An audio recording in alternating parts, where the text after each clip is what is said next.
চারিদিকের মাঠ ঘাট ক্ষেত আর দূরে গাছের সারি আস্তে আস্তে ঘন অন্ধকারে মিশে গেল।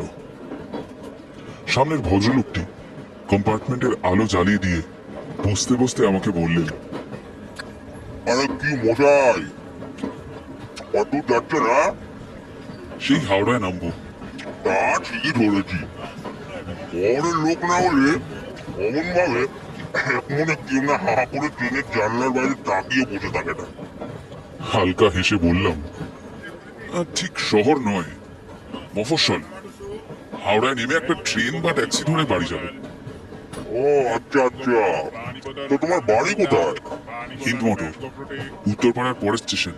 চেনেন? ও বাবা, বলো কি হে, মাইকেল থেকে মলালা চৌধুরী, এ তো মনে হয় world famous place. World famous না হলেও আরে বলো কি, ওয়ার্ল্ড ফেমাস নয়? আরে ব্যাটেল অফ ওয়াটারলুতে যিনি নেপোলিয়নকে পরাজিত করেছিলেন, সেই ডিউক অফ ওয়েলিংটনের দাদা লর্ড ওয়েলেসলি এখানে গভর্নর জেনারেল থাকাকালীন উত্তরপাড়াতে প্রায় আসতেন। বাবা, নেপোলিয়নের সাথে উত্তরপাড়া, এ তো ভাবাই যায় না মশাই। বাবা তো অনেক কিছুই যায় না। একটু পরেই একটা স্টেশন পড়বে, স্টেশনটা পরিত্যক্ত। ট্রেনের গতিটা কমলেই ঠিক বুঝতে পারবে। হঠাৎ আবার ট্রেনের স্পিড কমতে যাবে কেন? এই স্টেশনের গল্প ভারী রহস্যময়। চারপাশে গ্রামের লোকজন রাত্রেবেলা এদিকটা এড়িয়েই চলে। নানা রকম গুজব শোনা যায় এই জায়গাটা নিয়ে, কিন্তু সেই গুজবের এতই জোর যে ট্রেনের ড্রাইভাররা এখানে ট্রেনের গতি কমিয়ে দেয়। তাদের বিশ্বাস এইখান দিয়ে দ্রুত গতিতে গেলেই একটা না একটা দুর্ঘটনা ঘটবে। ভদ্রলোকের কথা শেষ হতে না হতেই ট্রেনের গতি আস্তে আস্তে কমতে আরম্ভ করলো। ভদ্রলোক সেটা টের পেয়ে বললেন, দাঁড়াও বাবা, এই জায়গাটা ভালো ভালো পেরিয়ে যাই, তারপর সব বলছি। আমি তখনও জানি না, বাকিটা আমি নিজেই প্রত্যক্ষ করব। সামনের লাইনে গন্ডগোল থাকায় ট্রেনটা কিছুক্ষণের জন্য এই স্টেশনে দাঁড়িয়ে গেল। আমার মতো অনেকেরই অভ্যাস এই সময় একটু নেমে প্ল্যাটফর্মে হাঁটাহাঁটি করার। কিন্তু এবার টিটি আর আরপিএফরা প্যাসেঞ্জারদের কেন জানি না বারবার বারণ করছিল।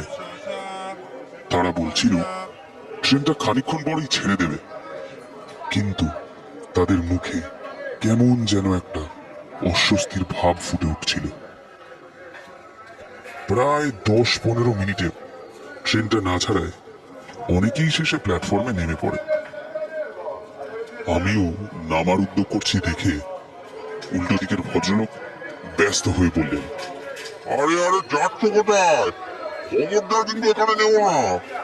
বেশি কথা না বাড়িয়ে বললাম, ইয়ে আর কি, না না, এই বাথরুম থেকে একটু হাওয়া খেয়ে আসছি, পকেটেই আছে।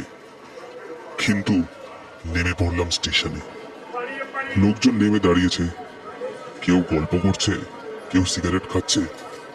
আমি একটু এদিক ওদিক ঘুরতে আরম্ভ করলাম, কিন্তু ঘুরতে ঘুরতে স্টেশনের এক প্রান্তে চলে যাওয়ার ফলে ট্রেনটা ছেড়ে দেওয়ার সময় আর উঠতে পারলাম না। আমার ব্যর্থ চেষ্টার পরিহাস করতে করতে ট্রেনটা স্টেশন থেকে বেরিয়ে চলে গেল। চারিদিকে তাকিয়ে দেখলাম কেবল আমি একা পড়ে রয়েছি এই পরিত্যক্ত অন্ধকার প্ল্যাটফর্মে। ফোনটা বার করে দেখি নেটওয়ার্ক নেই, একেবারে অকুল পাথারে পড়ে গেলাম। এই লাইনে নাকি দিনে কেবল দুটোই ট্রেন চলে, একটা সকালে আর একটা এই সন্ধ্যাবেলায়। দুটোই দূরপাল্লার গাড়ি। আকাশে ভাঙা চাঁদ, তারই আবছা আলোয় চারিদিকে তাকিয়ে দেখলাম কাছাকাছি কোনো জনবসতি নেই। দূরে একটা জায়গায় কিছু হলদে বাতি যেন অন্ধকারের প্রতিবাদ জানিয়ে টিম টিম করে জ্বলছে। হয়তো ছোট কোনো গ্রাম। কুয়াশা নামছে, পরিবেশটা আরো রহস্যময় হয়ে ওঠে। আমার অস্বস্তিটা বেশ বাড়িয়ে দিল। ফাঁকা প্ল্যাটফর্মে একাই হাঁটছি, হঠাৎ চোখে পড়ল একটা আবছা মূর্তি। একটু আশ্চর্য হলাম, এখানে তো কারোর থাকার কথা নয়। লোকটা ক্রমশ এগিয়ে আসছে আমার দিকে। আমিও আস্তে আস্তে এগিয়ে গেলাম। পরনে একটা ধুতি, খাটো করে বাঁধা, আর গায়ে আর মাথায় শীতের র্যাপার মোড়ানো।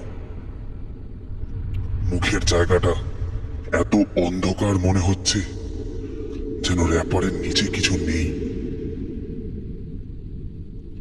আমার একদম কাছাকাছি এসেও সে থামল না। এদিকে আমি দাঁড়িয়ে পড়েছি। ঠিক আমার পাশ দিয়ে একইভাবে হেঁটে যেতে যেতে একটা ফ্যাস ফ্যাসি গলায় লোকটা বলল,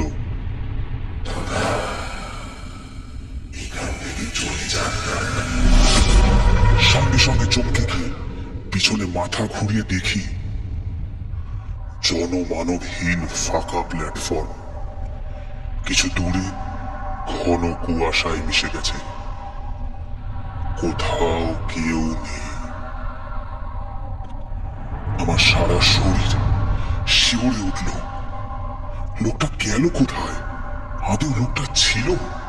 ভুল দেখিনি তো? কি আর করি, শেষে স্থির করলাম যে ওই ভাঙা টিকিট ঘরের সামনে বড় কার্নিস্টার নিচে বসে রাতটা কোন রকম ভাবে কাটিয়ে দেব। চুপচাপ বসে আছি, কোথাও কেউ নেই। গাটা একটু ছমছম করছে এখনো। অস্বস্তিটা কাটানোর জন্য ফোনটা বার করে একটু গান চালালাম।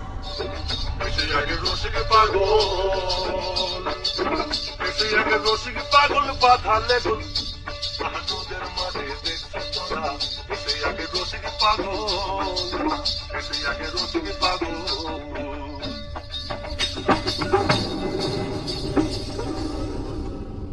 চোখটা প্রায় লেগে এসেছিল। হঠাৎ যেন একটা ক্ষীণ আলো চোখে এসে পড়তেই তন্দ্রা কেটে গেল। আর কানে এলো ক্রমশ এগিয়ে আসা একটা ট্রেনের হুইসেল। কেমন যেন একটু অন্যরকম শুনতে, একটু পুরনো পুরনো। ট্রেন আসছে, কিন্তু যাই হোক, আর বেশি না ভেবে উঠে দাঁড়ালাম। ফোনের টর্চটা জ্বালিয়ে ট্রেনের দিকে মুখ করে স্বতঃস্ফূর্ত ভাবে হাত নাড়াতে লাগলাম। হয়তো কেউ দেখতে পারবে না, কিন্তু যেই ভাগ্যের ঠেলায় এই বিপদে পড়েছি তার জোরেই আবার হয়তো নিষ্কৃতি পেয়ে যেতে পারি। ঘোলাটে হলুদ আলোয় কুয়াশা ভেদ করে ক্রমশ ট্রেন এগিয়ে আসছে স্টেশনের দিকে। কিন্তু তারপর যা হলো তার জন্য একেবারেই প্রস্তুত ছিলাম না। ইঞ্জিনটা প্রায় স্টেশনের মুখে ঢুকে যাওয়ার সঙ্গে সঙ্গে একটা বিকট যান্ত্রিক শব্দ করে লাইনচ্যুত হয়ে চিৎ হয়ে পড়ে গেল।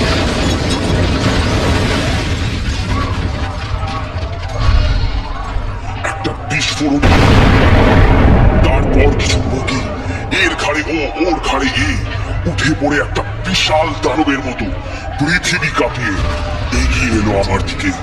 কানে ভেসে এলো যন্ত্রপাতির বিকট কর্কশ শব্দ আর মানুষের হাহাকার। কিছুক্ষণের জন্য স্তম্ভিত হয়ে দাঁড়িয়ে রইলাম। তারপর হুঁশ ফিরতেই সেই তাল পাকানো বগিগুলোর দিকে এগিয়ে গেলাম। চারিদিকে ছড়িয়ে ছিটিয়ে পড়ে রয়েছে মানুষের ক্ষত বিক্ষত দেহ। কারুর প্রাণ আছে, কারুর নেই, কারুর আবার শেষ নিঃশ্বাস পড়ছে। পিছনের বগিগুলোর কিছু হয়নি। সেখান থেকে প্যাসেঞ্জাররা সাহায্য করার জন্য এবার এগিয়ে আসছে।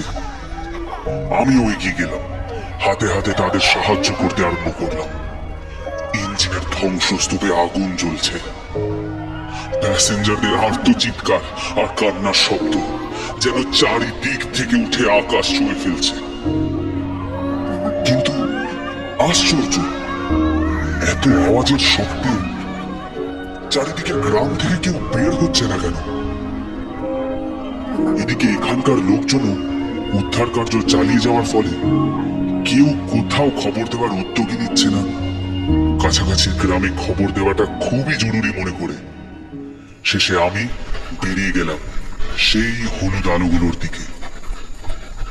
প্রায় আধ ঘন্টা ঊর্ধ্বশ্বাসে হন হন করে হাঁটার পর এসে পৌঁছালাম একটা গ্রামে। ফোনটা খুলে দেখলাম রাত বেশি হয়নি, সবে 9:30। সব থেকে কাছের বাতিটার দিকে এগিয়ে গিয়ে দেখলাম একটা মুদির দোকান। হন্তদন্ত হয়ে দোকানে ঢুকে পড়ে হাঁপাতে হাঁপাতে সামনের দাওয়ায় বসা 4-5 জন মানুষকে পুরো ঘটনাটা যথাসম্ভব গুছিয়ে বলার চেষ্টা করলাম। তাদের মধ্যে কোনো বিশেষ উদ্বেগ দেখা গেল না। একজন প্রৌঢ় ভদ্রলোক আমার হাত ধরে বসিয়ে বলল, বাবা, একটু ঠান্ডা হয়ে বসো, যা বলছি মন দিয়ে শোনো। আপনারা কি বুঝতে পারছেন না আমার কথাটা? কয়েকশো লোক ওখানে আহত হয়ে পড়ে আছে। তাড়াতাড়ি চলুন, কাছাকাছি গ্রামে খবর দিন, লোক পাঠান। এক্ষুনি চিকিৎসার ব্যবস্থা করতে হবে। আমি উত্তেজিত হয়ে তার কথার মাঝখানে ঢুকে পড়লাম। পাশেই একজন ডাকাবুকো লোক আমাকে ধমকে চুপ করিয়ে দিল। আরে থামুন মশাই, যা বলছে শঙ্করদা চুপচাপ শুনুন তো। আমি কিছু বলার আগেই প্রৌঢ় ভদ্রলোকটি বললেন, আচ্ছা, আমার একটা প্রশ্নের উত্তর দাও তো, স্টিম ইঞ্জিন কি এখনো চলে?